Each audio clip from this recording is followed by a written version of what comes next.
My name is Ranger Noah Gomes at Hawaii Volcanoes National Park. Jaden was wondering, can lava burn your hands before you touch it? Okay, Jaden. Lava is very, very hot. It's about 2,500 degrees Fahrenheit when it comes out of the ground, and it quickly starts cooling because it's touching air, and the air is so much cooler than the lava. So I have had the fortune, Jaden, of getting very, very close to lava, and I didn't get burned, but it feels like sticking your face inside of a hot boiling oven. It's really, really, really uncomfortable. You don't want to get that close to it.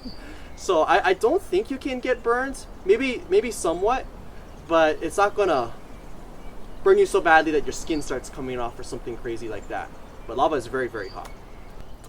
Maverick was wondering, how hot is lava? Yeah, so Maverick, you have a very similar question to Jaden.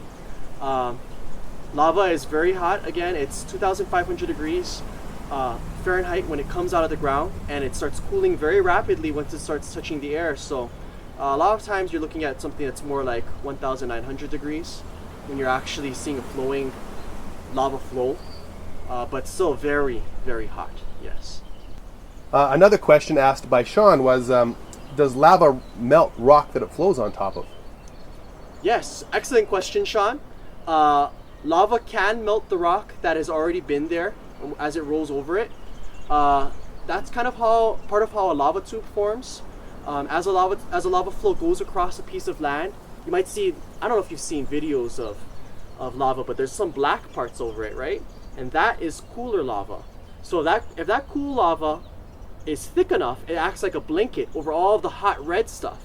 So that hot red stuff can keep on flowing for a long distance, and as it's flowing, it's eating away the rock underneath it. So over a long period of time, you start getting a tunnel starting to happen there, and that's how a lava tube forms. So yes, lava will eat away at previous rock. It will melt previous existing rock. Nice. Long answer there. No, that was a great answer. A question that Tori brought up was, do other natural disasters affect volcanic activity? I don't know. Oh. That might be good for Janet to answer. Well, we'll have to talk to Janet in a little bit. Yeah. That's good. Here's another question that Theron had, which was, how are the Hawaiian volcanoes formed? Awesome. Well, Theron, the Hawaiian volcanoes are here, and the Hawaiian Islands exist because of the volcanoes, right? All of these islands were created because of volcanoes, but the volcanoes are here because there's something deep, deep underground called the Hawaiian hotspot, or some people say the magma plume. And what it is this kind of injured area on the mantle, the Earth's mantle, that has been bringing out magma in this one spot directly beneath me right now for something like, I might be wrong in saying this, but I believe 80 million years.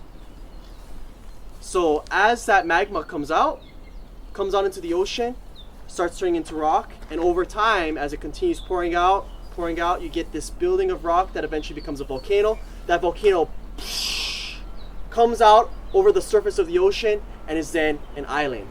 So the volcanoes exist because of this Hawaiian hotspot, which we really don't understand very well. It's kind of a mystery. Do volcanic eruptions cause earthquakes? Yes, Piper. Volcanic eruptions are definitely linked to earthquakes on this island. And if you're going to have a volcanic eruption, one of the things that the geologists will look at is how many earthquakes are happening.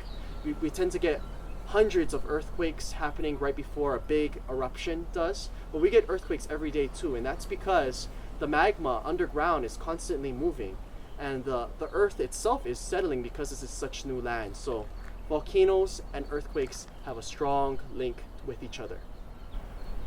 Perfect. Yes. That is good. And then, I don't know, well, this is the last one, but there was a question from Aaliyah, Ella, and Savannah about how much lava the volcano is producing at a time. I can't remember that statistic. Okay. We do have a statistic on that, but I can't remember. Okay, Yeah. that is fine. Right, that is it. Oh, well, maybe do one more. Yesterday we were down by Kona Uh-huh. at the Royal Palace grounds. Pulihe'e Palace. Yeah. Yes. I didn't even want to try to Yeah, say no. the name. Yeah. Slaughter it. And there was a tree mold there. Oh, And really? so you said that you had a background in biology and botany and an interest in, you work at a Volcano National Park. So combining the two, Uh-huh. how would a tree mold last? Like in my mind, I picture lava hitting a tree and it just incinerating. Yeah. So So how would you get a mold? lava again is very, very hot. So if a lava flow is going through a forest, right? Basically what's happening is the lava is touching something so much colder than itself that it just freezes on top of it.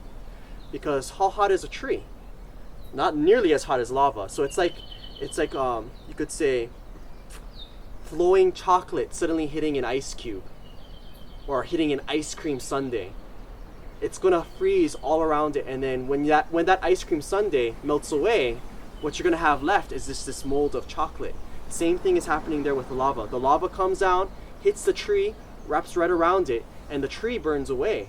But what's left is this mold that the lava leaves behind, and usually there's a hole in there too. So you can kind of guess how big that tree was.